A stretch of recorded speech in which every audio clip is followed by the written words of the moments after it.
Welcome to On the Edge with April Mahoney Brains.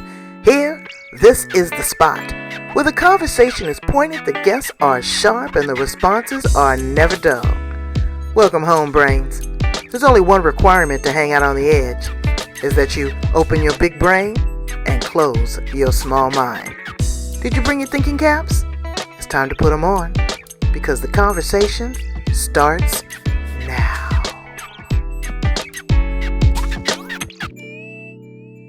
Welcome to On the Edge with April Mahoney Brains. You're at the spot, the location, the place where the conversation is pointed, the guests are sharp, and the responses are never dull. Today, I'm going to get this name right. We have Vanja Wierenga. Absolutely. Thank you. Hey, I'm telling you, Brains, it wasn't easy. But she is a wonderful soul, and she's dedicating her life to children's health. She has an amazing program that she's going to talk to us about, in addition to her homeopathic methodology, and belief system as far as healing children and doing some preventative work. You know, I'm telling you, little kids are a breeding ground for bacteria. One, and let me see your pencil or let me shake your hand, and it's just contagious. You know, my husband during COVID, he said, I'm not worried about the adults. He says, I'm worried about the little people. And building up their immune system, if we can kind of get a stronghold on that prior to anything happening, I think that, you know, we can build some much stronger individuals and human beings. So I'm looking so forward to this conversation. Before we get started, I just want to make a disclaimer that in the event that you are using any traditional or westernized medicine, if your child is on medication, please continue with your same course of treatment and action. But these are alternatives. These are some things that have been proven to work. And we just want to provide you those options as well. But if you're under doctor's care, continue with that. So thank you so much, Vanja, for being here with me. Tell us how you show up in the world and how did you find yourself in this particular space? Well, thank you, April, for having me. So how do I show up in the world? Where do you want me to start? I mean, I'm half a century old, so, you know, or young.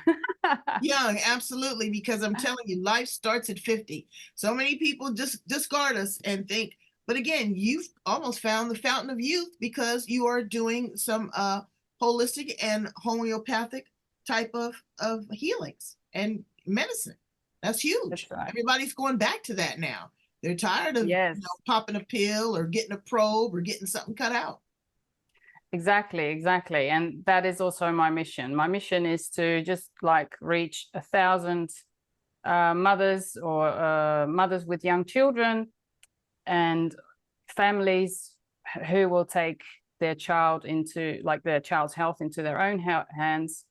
And yeah, I just want to set up like a whole generation of children. You know, these children these days, they are so sensitive. Most of the time you notice that they don't actually respond very well to mainstream medicine. So parents are out there looking for alternatives because they notice that their children are not responding at all, or they get really terrible side effects, or they just get really sick from them. And it's not actually like healing the child. They become dependent on medication they don't want to be dependent on. So that is my mission, you know, to help this whole generation of children provide something that is resonating with them, that really helps them to grow and to develop, and especially, you know, their immune system.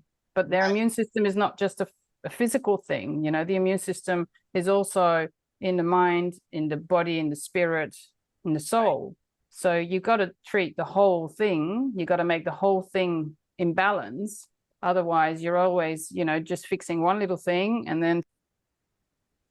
But like you said, it's a mind-body experience. And it's not just the germs. No, the germs are not the problem. I mean, we all need germs. I mean, if you would turn our gut inside out, you'd be disgusted what's in there. I know people say it's full of worms and all kinds of stuff. These bacteria, you know, we are actually more than 90% bacteria. And and we need those bacteria. The problem starts when certain bacteria take over. Yeah, I'm sorry to interrupt there, but what happens too is, I travel the world, and a lot of times people say, "Oh, the American diet." Well, yeah, we put a lot of preservatives. We inject our livestock with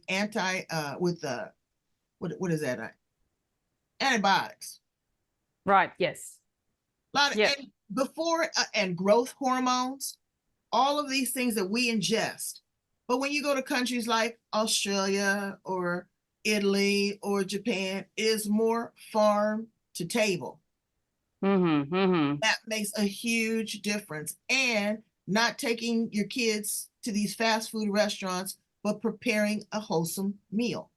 Absolutely. Yeah. That's where it starts. And that has a lot to do with it. Yeah. And but it's not, necessarily people's fault. It is also what is being offered. I Mm. mean, if you do not get educated on what you are feeding your children, then you have no idea. If you think that if there's like, fast food restaurants everywhere, there must be something good about them, or else why would they be everywhere?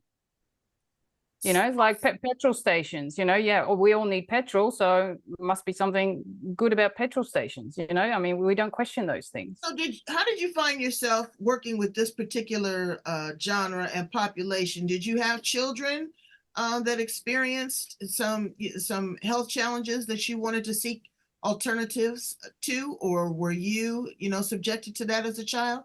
How did you start working in homeopathic medicine? Well, that's an interesting story. So when I was young, when I was like 9 years old, I was always fascinated by medicine. Anything medical, I was reading medical books back to front, and I loved, looking up everything. We didn't have the internet back then, mind you, but I was always with my nose in medical books and, physiology and whatever I could find. I was always reading up on it. So I wanted to become a nurse. When I broke my leg skiing, I wanted to become a nurse. And then my dad said, no, you can do more than that, become a surgeon. So my aim was to go into med school. And I don't know if you know at the time, and I don't know if it's like that in America, but in the Netherlands at the time, that's where I'm from, they had like a draw system. So you put your name in a hat and then you get drawn out of the hat and then you get a place, right? So if you don't get drawn, you don't get a seat and you have to wait till next year. And the other way to get in is if you get like, straight A pluses and whatever. But I wasn't that good at high school to have straight A pluses, so I didn't get a seat that way. And the draws, I didn't get drawn. So I decided to go travel around Australia at the time. And this was in 1992, mind you. So I was traveling around Australia, and then I got married and I migrated to Australia. Yeah, back then you still had to get married to be able to live in Australia. Yeah, good old days. Yeah. Now everyone would go, "What? You don't do that sort of thing, do you?" But yeah, back then you had to. And so I ended up traveling around Australia. But in high school, I used to study with a friend of mine, and her stepfather was actually a very well-known homeopathic physician.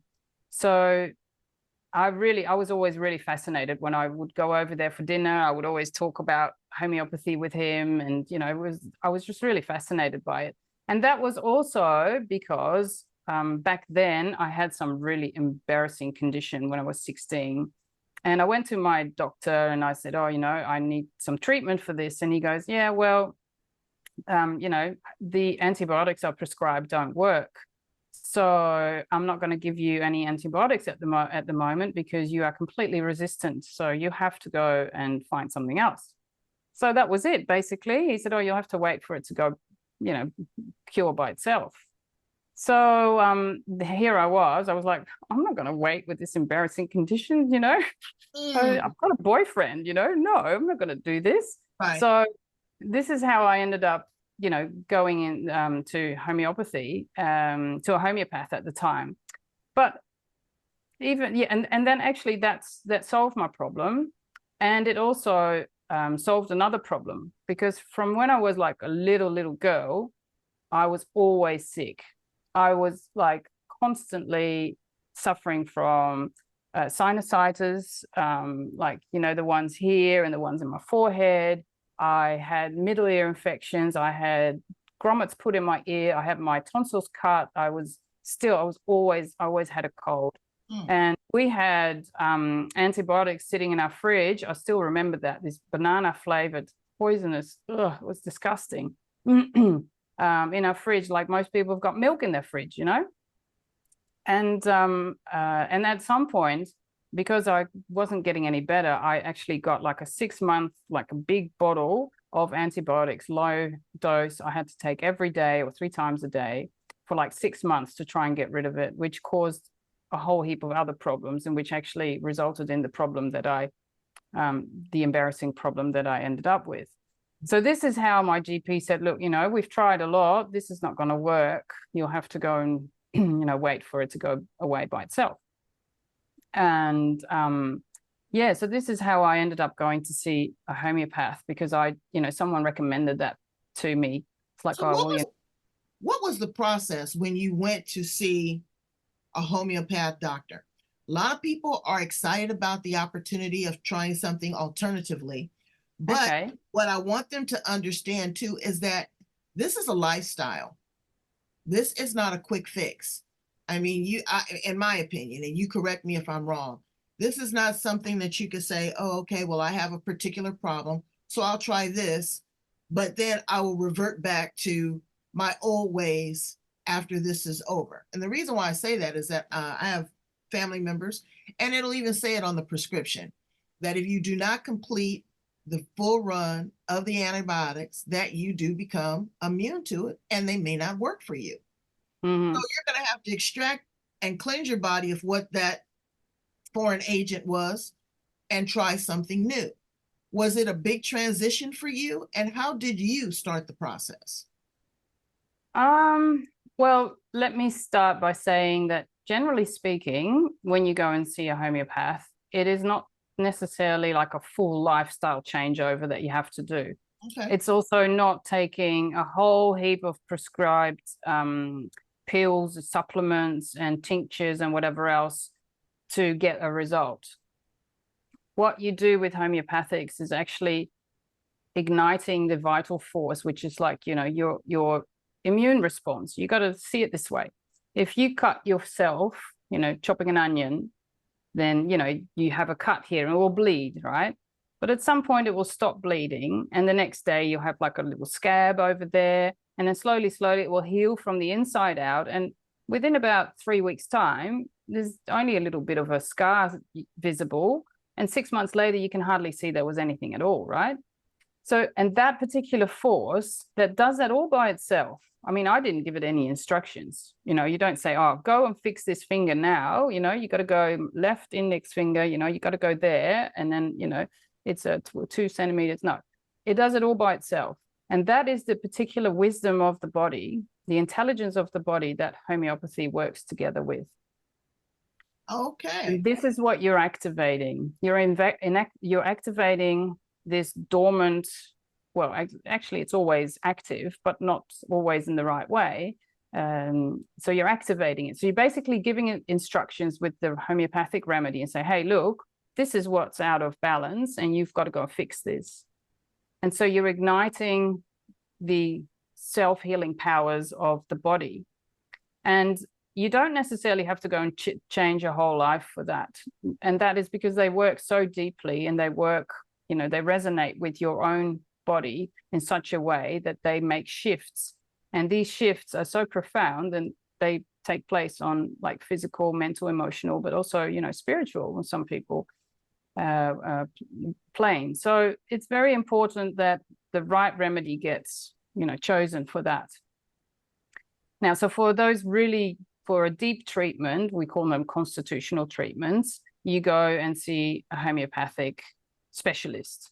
That is very important, to have someone who will guide you with that process. And that person may select 1, 2, or maybe more remedies. Usually you give one, you wait and see what happens, give another one, wait and see what happens, give another one, wait and see what happens. And they are very, very strong. These remedies you cannot buy over the counter. So the homeopathics that you buy over the counter are usually very low potency, and they usually put them all together in a mixture, hoping that one of them will, will do something at least. And you can't really overdose on those at all. And that's the really good thing about homeopathics. If it's not the right remedy. Let me tell you about my overdose experience, thinking that I knew everything. I go to China. Yeah. I go to the herbal medicine. Yeah. Not an herb for everything. Turn you back, turn you into a frog, turn you back 20 years, make you beautiful, clean your blood, all this stuff. So I bring home some herbs. Yeah. I make myself a spot of tea. Right. Normal size mug, right? Yep. Vanya, I start to hallucinate. Oh my God. I know. That's what I said too. I am high as a kite. My husband comes home and I said, oh, baby, I said, I don't know what's going on. I said, I'm tripping. And he says, well, what happened? He says, what'd you do? I said, I just had a big mug of tea. He said, what kind of tea was it? And I said, well, it was the tea that I brought back from China. Well, when they served it to me in ounces. I had an 8-ounce mug, not one, but two. Exactly. And I'm just thinking that it is just, tea that's going to work, brains. Be careful with that because it's medicine. Absolutely. This is where medicine comes from. Exactly. And what you say, yeah, exactly. And I mean, everything is poisonous. Even water can be poisonous. It just, the amount makes it either poisonous or makes it medicinal and powerful. So absolutely, yeah, exactly. That's a great example of.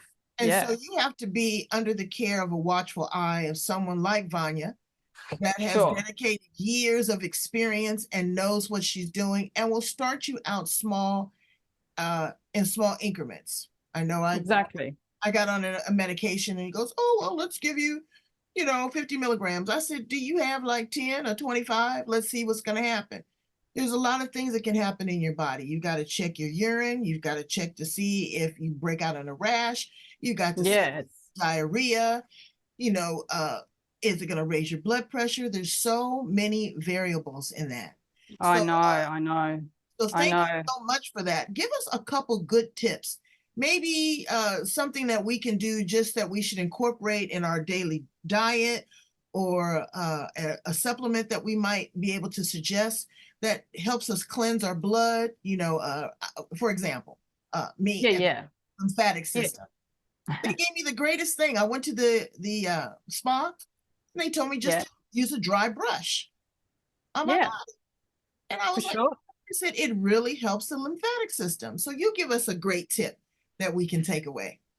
Cool. Yeah, sure. Well, one of the biggest things that people are experiencing is that their gut health is not up to scratch. And gut health, and you may say, oh, well, that's a sort of like an easy one to, everyone's talking about gut health, but gut health is not just, not having a lot of fat around your waist or just eating the right amount of carrots. It's a lot more than that. And you have to understand exactly what you were saying about, mainstream medicine, for instance. They're having all these side effects, but they also influence microbiome, and which is the gut, all the bacteria, the good bacteria in our gut, because we need those bacteria to digest our food, to uptake the nutrients, but also to create immunity. 70% of your immune system is in your gut. So if your gut is not up to scratch, then you're going to have some serious problems. And maybe people have heard about this term called leaky gut. Oh, which is not really like literally a leaking gut. It's not like you're dripping liquid on the floor or anything like that, or you're losing anything from the back sphincter. No, it's nothing like that. What it is got to do with the lining of the bowels, which have got little holes in it, which let macro, like big nutrients, but also a lot of toxins and waste into the bloodstream directly, rather than being stopped there and filtered out by the immune system. It actually has little holes in it. So they're escaping into our blood and into our bloodstream. They cause all sorts of allergic reactions. And this is what people are experiencing, right? Like you were saying, a rash. People get rashes Why? You know, never had that before. People get, we live in the, you know, gotta think about this, April, right? We live in a world here in the Western world, right? We have the best medical services, like, you know, everything is available. Not talking about if you can afford it, that's a different story, but everything is available. You know, we have the best hygiene, we have the best supplements, we have, you know, a lot of knowledge. If you go and look for it, we have all this knowledge. But one of the biggest problems is food allergies, for instance, or environmental allergies. That is just skyrocketing, and people can't work it out. It's like, well, how come? You know, I'm doing everything that I should be doing. So how come I'm always sick? How come my immune system just can't seem to catch a break? Like I'm just always suffering from something. And so you got to look into that sort of thing. And for most people, the gut health, they might take a probiotic, you know. Yeah, that's, you know, great. Is that overrated in your opinion? It's not overrated, but that is not where it stops. And like you said, you know, if you, there are some things that you should change in your diet, but it doesn't have to be like a massive overhaul. It can start with small things like, you know, eat fermented foods like kefir, kombucha, yogurt. Sauerkraut is a really, really famous one and does wonders. Beans, lentils, you know, just I all can't drink that kombucha. Oh no, I hate it too. I don't like I to don't like either. that kombucha. I've tried it and I hold my nose and everything. No. And then another thing that they're doing here is they are obsessed with this apple cider vinegar. Apple cider, yeah. Well, that's a good one too. Yeah. Well, you know, and celery juice. Oh, celery juice. Oh, no, not my favorite either. But what I do is I do fresh juice. I do a lot of, I go through my produce. Brains, this is the easiest thing. Don't let your produce go to waste. After it's been there 3 or 4 days, you haven't, you know, cooked the spinach, put it in your blender, put a nice apple, carrot, put some turmeric in there, put some garlic in there, and drink it. But let me tell you what it did. And I'm picking on the boys right now. I tell you, there's some boys that'll go to the bathroom, and when they go to the bathroom, it's like the family has to clear the house. They're rotting inside. They are literally rotting inside. They smell so awful. So I said, I'm not going to have my boy stinking in my house. I started juicing him. I don't even know when he eliminates. I don't have to spray. You know, it is a pleasant experience. And for myself, it's a cleansing. Yeah. I also say, you know, if you drink some warm water with some, you know, some ginger, or there's a lot of just basic remedies that you can incorporate in your diet. But you can't. Absolutely. And this is another thing that I did, and maybe you can help me out with. I messed around and said, oh, I'm going to do a colon cleanse. Well, when you do a cleanse, you cannot continue to eat what you're eating. You need to eat a modified diet, liquid, whatever the instructions tell you to do, whatever your person tells you to do. But you can't go and have a steak. You can't go and have a Mackie. You can't go and have some tacos and then and with all that grease, and then call yourself cleaning your colon. You have to give it time to rest. But if you do a couple of weeks of it, then after a couple of weeks, your gut health has changed and you can digest them. And they are the best source of fiber. And one of the problems is we don't eat enough fiber. And it's not just because we can't, you know, causing constipation, we can't go to the toilet and we'll take some laxatives for that. No, they actually create short chain fatty acids, which in turn have a really, really positive immune response. And this is what I mean, like a lot of people don't realize this because they don't get educated on it. So simple steps like, you know, fermented foods can be a great asset to creating starting to create a better, you know, immune system in the gut. And this is step number 1, right? Another step that you do is, you know, go and visit a classical homeopath to help you detox your system with homeopathic remedies. Talking about detoxing heavy metals, talking about detoxing medication residues, talking about detoxing in such a way so that your immune system calms down, because all these allergies are being agitated because the immune system is hyperactive. It's just reacting really, really outrageously over things that are not really a threat, that are normal, even foods that are actually beneficial to us. Right, right. So I'm gonna stick to my kimchi. I love it. yeah, kimchi is a really good one. Yeah, I no, love kimchi. excellent. Yeah, Kimchi is I'll really, have that. really Yeah, good. with Kimchi radishes is fantastic. or anything Radishes, very yeah, simple. exactly. Yeah, all the pickled stuff. All the pickled stuff is good. And people will tend to overcomplicate it, but kefir is good. They've got this liquid probiotics. I'm not really a fan of those because they've got a lot of sugar in them. But stay away from artificial sweeteners. That is one that really damages your gut health. And sugar. So yeah, sugar, of course, but even more so, artificial sweetness. People have no idea, but they if you see what they do to the gut, it's really, really, and not even just that, to the brain as well. But that's a different story. Let's not go there. So fast forward. We'll be talking till tomorrow night. So let's fast forward and talk a little bit about your program. What do people have to expect when they work with you? And tell us about your program. Right. So I actually I've had a practice as a homeopathic practitioner for the last 23 years, and I've had a lot of children in my practice. So it's an online program, but what I basically do is I start out with like an immune system scan, a one-on-one. So I do up to 3 of those. So parents really get the feeling that we are like I'm taking care of their child's health and pinpoint what is actually wrong. Like you have to know, or wrong, but what is out of balance, I should say, because you really have to know where to start. And I think that this is one of the problems that you just said. People are overwhelmed. They don't know what to do. So they go, okay, the doctor probably knows best. So I'll just go to the doctor and hand it over and say, look, here's my sick child. Please fix it.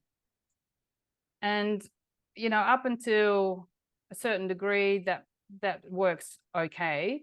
But a lot of the time there's a point where they go, oh, I don't know, I don't feel good about this anymore. I don't want to give another course of antibiotics. I don't want to have, another Ventolin for my child. I don't want to take, whatever drugs. And if you read the insert, the leaflet that comes with it, and you read the side effects, most parents just faint and go like, oh, am I supposed to give this to my sick child? Like, oh my God, isn't there something else?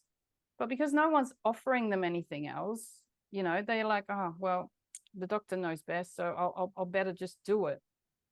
Whereas if there is a lot you can do before illness actually starts. And I'm not necessarily talking about chronic ailments, although they respond beautifully to a homeopathic treatment, but you have to do that, with the guidance of a classical homeopath, because you can't just go and do that yourself.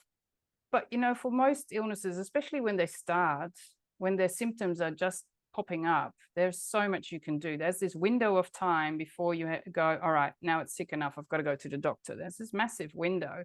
They start getting sick and then you have to go to the doctor. Okay, but in that period there's so much you can do to actually reverse that, to actually make them go through it within a couple of hours or a couple of days and come out stronger and more healthy at the other end. Because that's the other thing about homeopathics, that's my experience. Those kids who go through the program and those kids who are under my care, they end up being so strong that they hardly ever become sick anymore, like parents tell me all the time. So it's like, yeah, everyone got sick except for him. Right. Or that's really a great thing, and great services that you offer. But again, they're very individualized. We have to figure out. And then but what I also do is I help with detoxing the immune system. Then we start boosting the kids' immune system. So that is fairly general. I work on the mindset, where I help parents feel confident, about taking their child's health in their own hands. Because most parents go, oh, I'm not capable of that. I don't know anything about medicine. but that's, you know, that's not true. They do know a lot more than they think. So I help them with that. You have to go back and look at what your parents did back in the day. I mean, you know, that For some people, instance, I know my mother used to do yeah. this. I'd have a fever. She put onions in my socks. Yeah, yeah, exactly. Or lemon socks. Do you know that one as well? No, Like you put the socks in water with lemon juice and you put them on the feet and it actually draws the heat out of the head. So what a lot of parents do is they put a cold washcloth on the face, right? Thinking that because the head's so hot, they have to go and cool the head. But that's not how you cool the head, because the heat sensor in the brain thinks, oh my God, it's cold out there. We have to put more heat to it to equalize it. And so you actually set up an online program for first aid for children. So like homeopathic first aid, but it's not just, yeah, I just did the homeopathic side because I used to give homeopathic courses. I've done it for like 10, 15 years. And, you know, people were always really enthusiastic. And then I thought, oh, I'm going to make this into an online program. So I'd done that and sort of left it on the shelf thinking, you know, when I'm here and we've got the lunchroom, we've got all the staff, you know, what I'll do is do some cooking and quality control and then, you know, run my program and you know, get some more clients here and all that. But, you know, we all know things went different from then on. And so, yeah, we lost the business and unfortunately. And so I was on a crossroad. It's like, okay, what am I going to do? Am I going to you know, keep working hospitality or go back to teaching or, you know, try and set up a practice. But setting up a practice is going to take a long, long time. And I thought, no, you know, I've got this homeopathic course here that I have in Dutch, and I've spent a lot of time creating that. So why not take that as a one of the core components and build like a program around it that is going to support parents right from the word go to take the matters in their own hands. Right. So I empower mothers to become their child's natural doctor and advocate, health advocate with confidence and grit. That is what my mission is. Well, and you're gonna do a fine job. You're gonna do a fine job. And parents, thank you. You know, look at that, because here in the United States, as an example, a lot of parents are over medicating their children for a lot of different reasons. Not just, again, like you say, for the leaky gut, or they are so resistant. I met some kids the other day, they won't even try. They won't even put certain things on their palate to try. You don't know if eggplant is good until you tried it. They look at it, no. So encourage them mentally to go out in the garden, maybe plant things, see exactly where their food is coming from, invite them in the kitchen. I know, exactly. Yeah. To prepare their food, to be able to Google things and ask intelligent questions about their health, to be able to be, again, their advocate, so you can start cementing that into them at an early age. So we've talked about some heavy duty stuff. Let's do some fun facts so people get to know you a little bit better. How about that? So let's ask you a couple fun questions. If you were a car, what car would you be? Oh, a car. Oh my God. What car would I be? I'll probably go for a Tesla. Really? Okay, I like that. You like to have your battery recharged. I get it. Yeah, that's it. Exactly. If you were an appliance in the kitchen, what appliance would you be? I would like to be one of those food processors with all these extra attachments, like, you know, jugs and juices and, you know, kneading dough and like. Well, I don't know. We bought my daughter one of those, a KitchenAid, and I'm telling you, you would have thought she won the lottery. She is so happy. I can make my own pasta and knead my own dough and make my own bread. So that's cool. And if you were an animal, what animal would you be? My cat. Specifically my cat. Your cat? Why, you treat your cat extra special? Yes, they have very, very good lives with us. Yes, absolutely. Yeah, I think they are, they should count themselves so lucky. Yeah. No, I mean, I love all animals. mind you, I even like spiders and all that. Spiders Crocodiles, too. I find People them. don't. I like spiders. I like snakes. Yeah, and people don't like those. They all have a purpose. They absolutely have a purpose, and you have a purpose too. And thank you so much for Thank you. sharing that with us. We love you deeply and completely. All good. Thank you so much, April, for having me. All right. Opportunity to connect with you. Please tell them how to get in contact with you via email, your Yep. website, or your ongoing program. Yeah. All right, cool. So I have a private group, private Facebook group that's called Naturally Healthy Kids. If you just Google that on Facebook, Naturally Healthy Kids. The Facebook group is actually called Resilient Kids, Strong Immunity Through Natural Health. So if you look up, search Facebook for Resilient Kids, then you most likely get my my Facebook group there, Strong Immunity Through Natural Health. And so, yeah, you can come and join that one. And every week I go live about a topic, and I, share insights there, and I do all sorts of things. You can ask your questions there with other like-minded mums and dads. So yeah, I've only just started. Like I said, after we came out of COVID, I decided to pick this up again, and I'm starting to do this in English. Profile is just Vanja Wierenga. You can find me there. And if you join my group, I will send you a little prezi, and that's going to be my 32 page ebook called Dr. Mum. And that will give you a lot of tips, like the lemon socks is in there as well. And there's lots of tips about how to improve your child's immune system. Well, again, we want to be an example to our children. We want to show them and teach them. We want to be able to ask intuitive, intelligent questions. We want to be provided options so that everybody can live a healthy life. Thank you so much, Vanja. You are the absolute best. Brains, go in. Thank you. Like, love, share, and subscribe to On the Edge. And we look so forward to hearing from you and hoping that you live a happy, healthy life. Have a good day. Thank you.